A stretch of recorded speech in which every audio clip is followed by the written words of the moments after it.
Hey au pairs! I'm Edwina. And I'm Hannah. And today we're in the Philippines. So today I'm going to be telling my personal au pair horror story, and it's pretty horrifying. And I'm acting as tripod because we don't have one, because we're at the Silliman University. In not Catigbian, where are we? We're in Dumaguete in the Philippines. Yeah. Alright, take it away. I thought this story would be helpful to share because a lot of au pairs go through a rough time, and I remember going through that rough time and I had no freaking clue what to do. So I feel like it just would make me more relatable if I told you what happened to me as an au pair. So I first moved to France when I was 19. I had spent a year in university. I decided it really wasn't for me. I hated it. I just felt like I didn't want to spend any more money at university because I didn't know what I wanted to do. I didn't know what I wanted to major in. And the longer I spent at university, the more I felt like I was burning up cash. I had found out about au pairing from a girl who was an au pair in Paris before me, who I kind of knew indirectly, and I thought to myself, oh, that's a great idea. I get to live in a different country, I get to earn money while doing it, and I get exposure to a different culture while working and keeping busy at the same time. So I initially planned to do it for the summer, and I thought I'll find a family that sponsors me for the summer, and I'll see if I really like it, I'll stay for the year. And so I ended that school year in May. I found a family maybe in April, May, and they needed me to come for the summer starting in July. And they were already on vacation when I met them. They were a French family. They were on vacation in Spain. So I met them at the airport in Spain. And when I met them, they were 40 minutes late to picking me up, so I was convinced that I was going to be taken.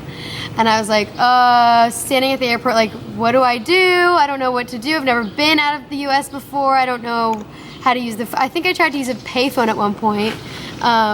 And I couldn't figure out how Spanish numbers worked, what the currency was. It was a mess. I was only 19, and obviously I had only met this family through Skype and in photos, so I didn't really know what to do, who to look for, really. So I sat there waiting for 40 minutes. Finally, they showed up. They took me to their vacation house, and that summer was really hard because as an au pair during the summer, I was not expected to work 24/7, but that's kind of what it turned out to be. I had 3 kids that I was in charge of. So one was 5, one was 7, and one was 9.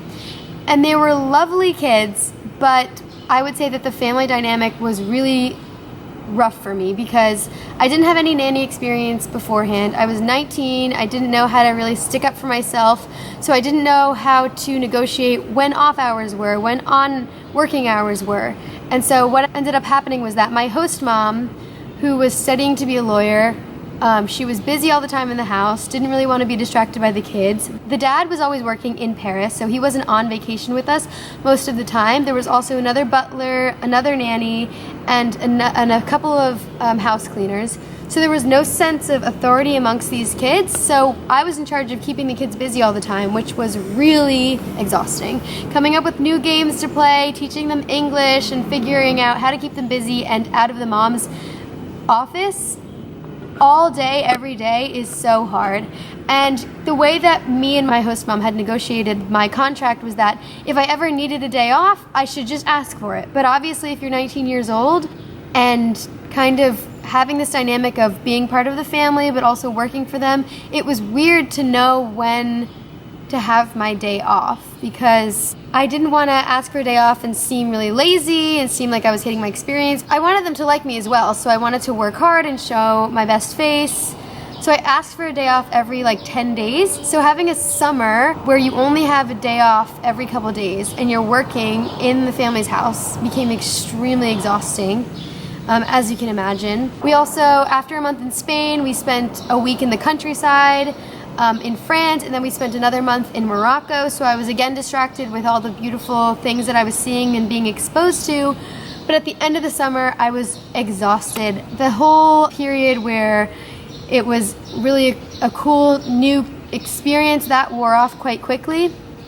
And at the end of the summer, I was exhausted. So when I landed in Paris and got to know other au pairs and hear their experiences, I heard that au pairs were getting paid more than me, or had more off time than me, had better dynamics in their families, had better off hours, etc., etc. So obviously I started to get jealous and compare my personal experience to other people that I met in Paris. And I would say that that was a bit dangerous, because the hard thing about being an au pair is that no one really knows your situation as well as you do, and you don't know other people's experiences as well as they do. So something might sound great when you talk to some other au pairs in Paris, but at the end of the day, they have bad sides too. So it's not that I regret how jealous I became, or like how angry I felt when I compared my situation to other people's situations, but I definitely would tread the water carefully when comparing yourself to others. So anyway, after landing in Paris and meeting other au pairs, I decided to approach my host mom and ask her about getting compensated for all the overtime that I felt that I had worked over the summer. I wanted to approach her about maybe negotiating better hours during the school year, etc., etc. And I didn't know how to do that because I was 19. Again, it was my first time having a job and approaching my boss in quotes, about my working situation. So looking back on it, I didn't do it in the best way. And I didn't know how to say it either. So the way that I decided to do it was go to her when she was alone, when the butler, the nanny, the other house cleaners weren't there, so that I could have this conversation with her in private. And I said, hey, my agency wants to ask about our contract and make sure that our situation is worked out. I don't know, I chose a really weird set of words to describe the situation and ask her for a negotiation. And at first she was just kind of taken aback, so she agreed to anything that I said. But then the next day, after having thought about it, she was not happy with what I had asked her and how I had asked her about the whole situation. So she sat me down the next day, told me all of the things that I had done wrong over the summer. She told me that she, really loved me at first, but after having me come up to her in the way that I did, she couldn't trust me anymore, etc., etc. And she basically sat me down for an hour until I cried about, all of the mistakes that I made over the summer, and how I don't even remember why I was crying, but having a woman that I thought was, my host mom / family yell at me for an hour was a lot, especially because I had a lot riding on the situation. My accommodation depended on her, my food, my salary, etc., etc. I wasn't sure if she was going to pay me ever again. I wasn't sure if she was going to contact the French government, have me deported. I was really scared, and at the same time, I wanted to stand up for myself. So it was like the weirdest balance to have ever. And people go through this all the time, which is why I'm sharing this story. But anyway, after that, she said that she would give me 2 weeks and we would see if, things would ameliorate themselves. And they didn't, really. So after those 2 weeks, we kind of mutually decided, well, she fired me, but I was really relieved to have been fired, because at the time I was scared shitless, but it meant that I had no other choice but to find another family. And being fired was kind of the best thing that could have happened, because it forced me to go and look for something else. So I was looking for families for a really long time. I lived with an au pair that I had known through school but didn't really know that well. And I was asking literally anyone I knew in Europe to help me. Even families at home, I was asking them to write references for me. I made my own website to help market myself as an au pair. I had definitely overstayed my welcome at the place that I was living at. I was living with another girl in her chambre de bonne, so we were living in like a 3 meter by 3 meter apartment with a shower in the corner, a bed. We slept in the same bed, and it was so nice of her to let me stay there, but I had overstayed my welcome, so eventually I just settled with another family in Nice, France, where I lived for a month, because they were in between au pairs, so they just needed someone temporarily. So I lived there for a month, and then while I lived there, I was still looking for families in Paris. Finally, I came back to Paris. I stayed with another girl who I kind of knew, and I gave myself 2 days to find a new family. And I said, if I don't find a family in 2 days in Paris, I'm gonna have to go back to the States, which is something I really didn't want to do because I was so stubborn, and I didn't want to have to face my family in America and tell them that I had failed and being in France was too hard for me, etc., etc. Luckily though, during that 2 days, I interviewed with 2 families didn't really like them as much. I was scared that the same thing would happen to me as the first time. And then at the evening of that second day, I had a family contact me and say their au pair had just quit. They were looking for someone right away. I interviewed with them the next day and asked them if I could move in that day. And they said yes. And it ended up being perfect. I mean, perfect is a debatable word to use, but I was so thankful to have found them. Our personalities matched up. I stayed with them for 10 months, and then they let me stay for the following summer. While they went on vacation, I had the chambre de bonne to myself. So it was perfect, but it was definitely hell getting there. I mean, I was kind of homeless for a bit and scared a lot of the time, but I made it and I found my family. We lived in the 17th arrondissement. I found a set of friends there and made my own home. So after having gone through that experience, I guess that my best advice would be to, one, not give up. If you really want to stay in France, you can. I mean, it's not going to be perfect, but if that's what you want and you set your mind to it, do it.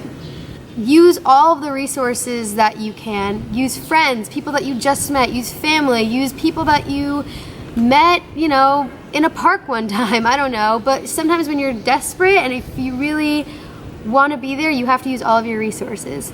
Another piece of advice is, I think that making my website, where I marketed myself as an au pair, was really, really helpful. I used some free WordPress blog where I put my pictures on it. I had a description of my babysitting and nannying experience, and I sent that link to Craigslist families, to Facebook families, to different au pairs, etc., etc., and that made it really easy to find another family.